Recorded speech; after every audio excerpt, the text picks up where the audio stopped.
As mentioned, I'm going to be reading poems from Violet Existence, which was published by Broken Sleep in May. Started writing these poems because I got a bit bored with writing about myself. I thought, oh God, more gender, more sexuality. No, I'll write about the environmental crisis. But in doing so, I actually ended up writing about myself again. And so these poems really are about me investigating the intersection between sort of fragile earth and what we mean by crisis, and the relationship with our own identity crisis, existential angst, and, you know, the fragility of humanity, if you will. And the first poem I'm going to read is about giving birth to my first child. Labour. 1. She lay on stiff white linen, sleeping, head lolled back, palms loose, in surrender, kept warm for days by the pastel-dotted nightie, buttons now undone, all that potential. When she stirs, everyone is looking, even her dad. She's jammed behind her own eyes, jailbird of a romantic myth shown in photos that never looked like this. Her body backfires into flamenco she doesn't know flamenco. 2. By day 4, no, 5, she was rammed into another room. They tried to get a line in whilst dancing. Why? They tried to push down with a mask. Why? Bright light stung the back of her eyes. Hormone drip, gas and air. Drip, breathe, drip, drip, breathe, breathe, breathe. What came first? What? Bleeping. Something forced. No, her eyes closed. How much time before she sat up? Static charge. Green. No. Black. Sick. Shooting. Flooding the linens, turning pastels to mud. 3. No one moves. No one hears her. As if hypnotized, she lifts and twirls, lifts and twirls. She's caught on a riptide, capsizing, sliding, head lolled back, palms loose.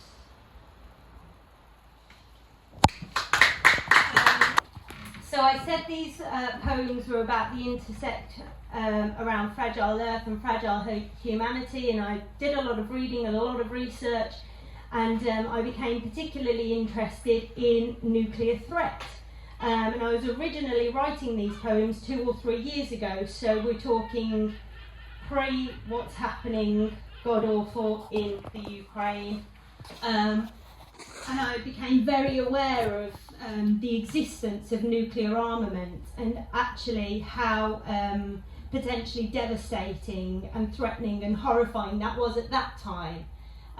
So putting it into the context of now seems even more scary a thought, I guess.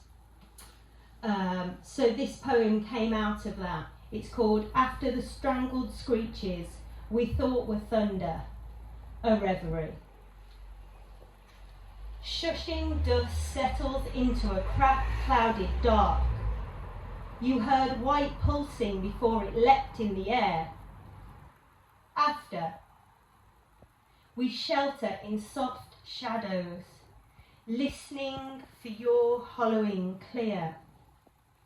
Billy owl, Jenny owl, willow owl, gilly owl, white owl, barn owl.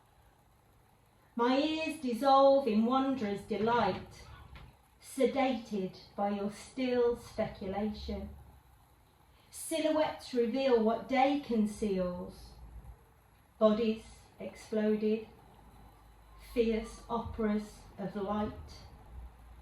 Monkey face, silver owl, steeple owl, beardwise, barn owl. Huddled in groves once green, fireworks fade and sleep. Dappled with whispers of your heart-shaped face, sunburnt hills cease wailing. Dobby owl, hobby owl, hobgoblin, ghost owl, barn owl.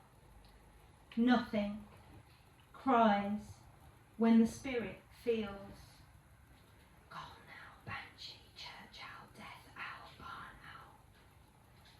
Bright confusion of man's loud singing, bramble rose, cowslip, foxglove, torn up forage in teeth, ripped up babbies, eyes pulled through, morning chiaroscuro, seeking, circling, too high for syllables to speak.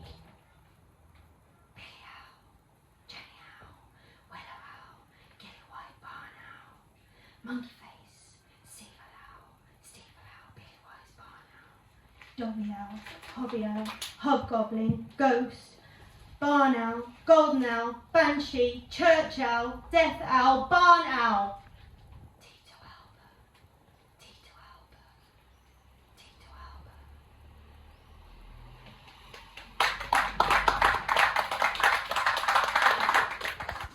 I guess I hadn't noticed that the bees had stopped. Nature is noisy, so I don't know how I missed it. No one thought the flowers would die. Even when the heat came, there was no colour. There was no colour that summer. How did I miss it? There was no pure blue sky, no monstrous rhododendrons, azalea, clematis, buddleia, freesia, not a single buttercup to hold to see if she liked butter, not a single daisy to make a chain for her bony wrist. There, I've said all the flowers I know. Did the grass smell? I did not get the itch and it didn't need cutting. It was golden, but without the energy and relativity to produce glow.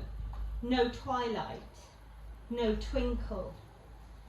A miniature harvest of straw blades stood there, crispy underfoot, yet without sound. There were no noisy bees, so there could be no crunchy lawns. The sky was a padded duvet pressing down on us, holding us tight to stop our reach, our spread, our busy virility. If it couldn't breathe, neither could we. Made of charged nylon, you couldn't look up because you might be zapped by the dark light that slinked between the fleece. The clouds didn't clear and the red, purple, pink, orange sky never came at night. No shepherd's delight, no warning. One day it rained. Was it about 6:30 p.m? Everyone, everything else had gone. I remember a sound on my roof. Nature is noisy. Perhaps this cleared the clouds. I didn't stop. How do I know this was rain? Hundreds of brush strokes licking the taut surface of a bass drum, stippling the skin of an overblown balloon.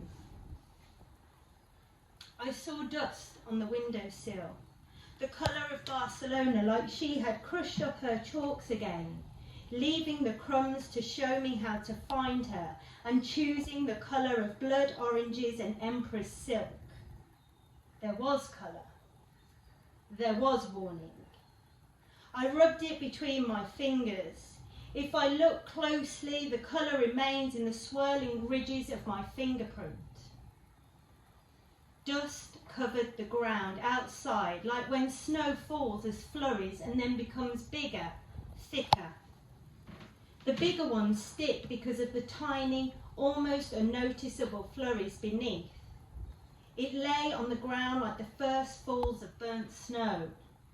The air full of dust and the clouds that pressed. This was the only rain there was, the only rain there could be.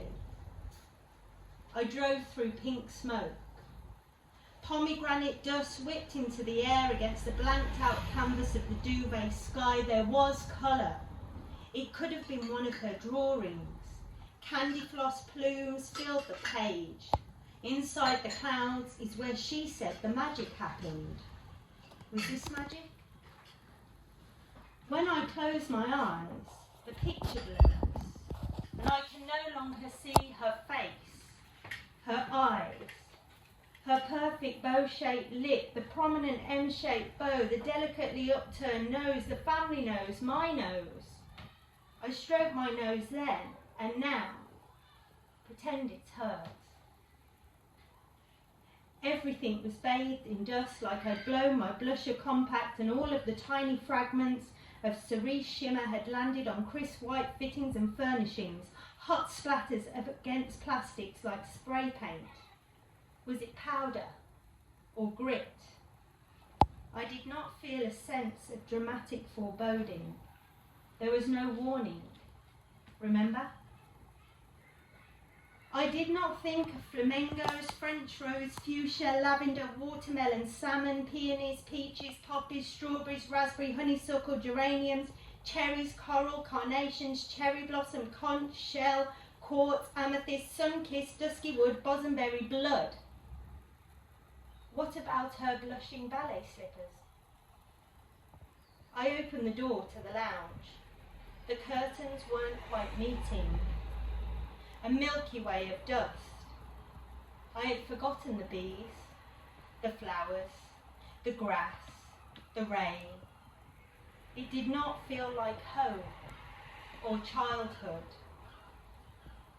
Then she was there, waving in violet winds, tall, aubergine, heather, mulberry, orchid, bending, stretching, saluting the sun, small buds turning, twirling, blushing bells ringing, flouncing skirts, teasing, acid yellow, purple dapples, periwinkle pockets, ready to jig, elf-like kicking upwards on heels, apple green, neon whiff,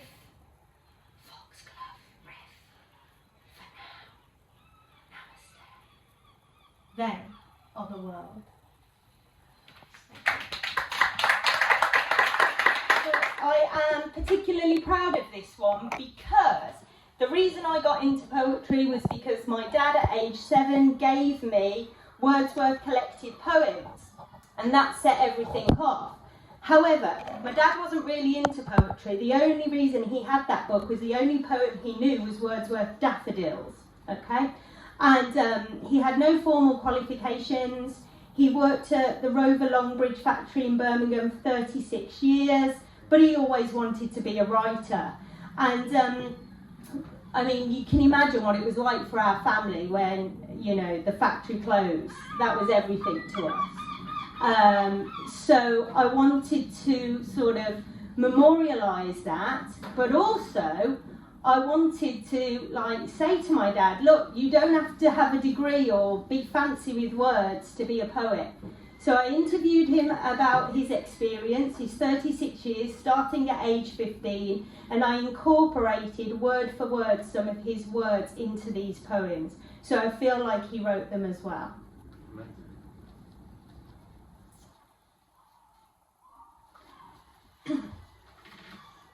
Metamorphosis. You were ruled by the track that sliced through the factory.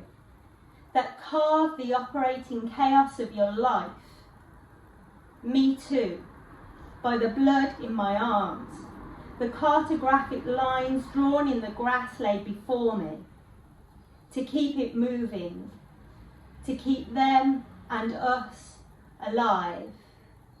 Hundreds of transposable parts simultaneously dropping into place like dancers, with your eyes shut, counting beats, the rhythm in your fast feet, recognise the tools, the bodies, the faces, jacked up the day New West Works open, when shells swam with robots, then sailed over the Bristol Road.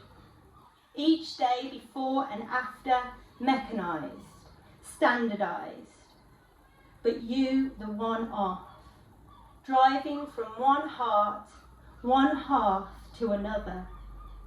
Daily, nightly dangers posed by predictable assembly sequence, lines forced to refine, whilst you've designed me first, yet my parts still coming together, directions in motion, crafting the chaos of the steadfast home that would work us, and the men who remained unchanged for years. The production line that had produced you before. It never stopped. Your brain, like my brain, loudly crashing to the beat of your fast feet, dancing on my heart, growing from the middle. Multiplicities dropping into additional software for brand new computers. Your quick hands, finished processes, same place, same time, every time. The machine making machines work. That conveyor bridge demolished first.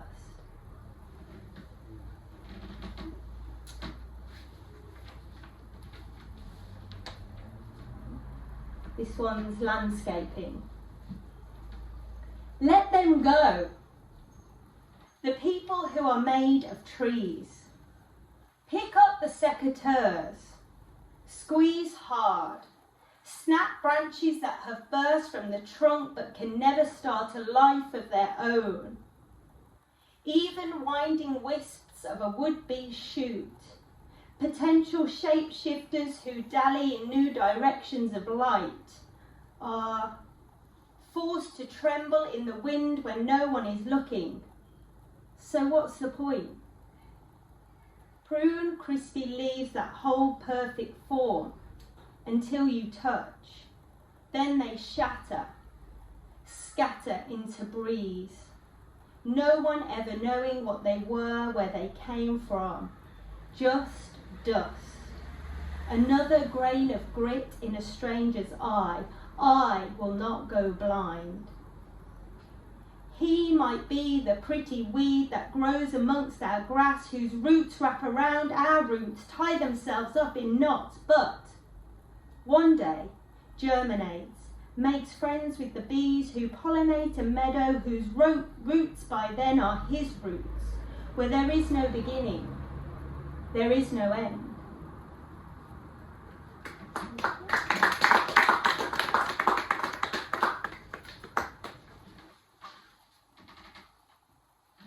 Terrible, really. They were bloodying fists all the time. You kept your cool, though your heart was still beating all the time. You were all fighting. People wouldn't cope today. They'd crack up. There one day, and then gone to the funny farm. You never thought, you never talked, but the pressure. Blokes did crack. Blokes didn't cope. Your bloodied heart kept beating. You were all fighting. Never talked. Dog eat dog. You admit you ate anyone because you wouldn't go under or take the flak. You had to keep fighting. The pressure. You couldn't go under. It wasn't all doom and gloom. The Olympics, darts, cricket in the summer. Like the Wolf of Wall Street, you had men on your coattails. One day a good bloke with only one son, came to you and he said he needed to leave. He needed to go to Hillsborough. He needed to try and find his son at Hillsborough. He came back, but his son, you didn't let him crack. You didn't let him go under. You wouldn't eat him. Your bloodied heart didn't mind when he cried. For a time, it beat and bled for both of you.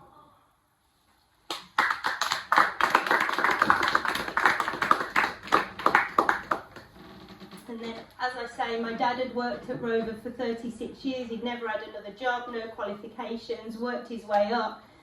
I was in my second year of uni. I'd say we were a working class family, but, you know, my parents were helping me at uni. Then one day, guess what? The factory closed and we were all fucked. So this is about that day. Thursday, 7th of April, 2005. After World War I and II, the Depression, the strikes, the foreign market boom, the Mini, the Metro, the Austin Allegro, the mergers, the takeovers, the share drops. All the faces, the bodies, the tools gone. The darkest day. Gloom spread its plumage beyond Longbridge borders. The world fell in its nest. 5 years, 14 years, 25 years, 36 years and 2 minutes in the dole office feeling 2 inches tall. Just bear with it. Good will come in the shape of Sainsbury's and the eternal night shift that no one wants, stacking stinking pet food and pop. Like a slow motion crash that kept on crashing even after the kids' day out to see Blair and PricewaterhouseCoopers with their paperwork and no remit and the 3 p.m. locking of the gates. When feathers glued together with a tenor started rustling about pensions. Wings folded and everyone hoped the life-saving deal might still go ahead. Regardless of niceties, ITV Central News told us it was over, and Rohit Katru said the facts were plain. 100-year history, no party. Hewitt MP was tearing, palpable appalling anxiety of the forthcoming election, probably. Huddled under the magnificent phoenix, we shielded from freezing winds and flurries of snow. It sung about good business logic and let's not set hopes flying, but there'd be a fight. The scraps kept us singing. PAL was approached by a certain number of people, a bid from a private consortium, and he'd be delighted to hear from more. Any company would be glad to have a workforce such as that. Suffocated whilst waiting for the golden egg. The bird wouldn't rise again. £10 million here, £40 million there. Task forces, hotlines, training, regeneration zones, CV creators, support packages. Rover sneezed and was gone.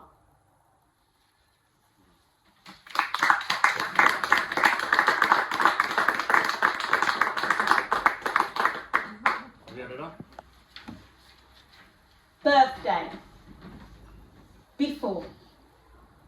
Thank you for the 4 tender kisses you gave me before bed, as if you knew and wanted to surprise me early. In recent years, I have become glum about a catalogue of unthumbed books and blank pads. It's tough when no one gives a shit. You must have known I was a slowly deflating balloon. After. Today I bathed in a sea of petals. Soft, warm water kissed the very rim, almost sinking into the scented, wet affection of ylang ylang. Stroke after stroke. I sat up to distract from temptation.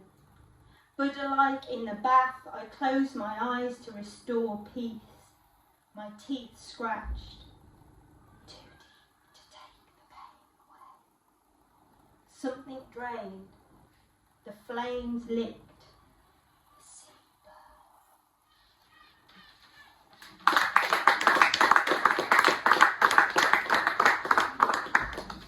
The last one is called Karaoke Sing Song or Testament of Love, and it's written for Diane DePrima, who I worship. I became a big fan of the 1950s beats, and then I thought, where are the women? Can't all be chicks. Well, she was the coolest chick I would have liked to have ever known, right? 1950s hippie, before hippies, lots of sex, lots of different men, left uni, said fuck you to the Catholic family, sorry if I'm offending people, I love her. So this poem is for her. Heavy beats, punching, pounding, throbbing in my chest, underneath my breast, beating vessel, chamber of desire, electricity. Surge, forge forth, heat, beat, a red door of lust for you.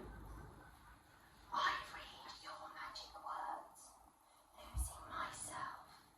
Both inside and out, I am feeling, want to keep you inside, hoping to magically evoke you. Picking you, ticking, tickling, tinkering, tingling, ting, ting, ting, zing. Pop it, top it, tip it up. Pick it up, murmuring, twinge, pull stroke, stroke after stroke. Linger no longer, myself left in the music of you, pith in my mouth, sour grape. The female is ductile, and so is this one. Drip, drip, sip my blood. As water I am pouring, I am brimming, filling and feeling full, getting wide with a child I did not bear. Vessel, channel, chalice full. Neck, next, mount, mouth. Your rhythm is my stillness, to where your dried ink perform. I am the never heard bird. Ting, ting, ting, zing.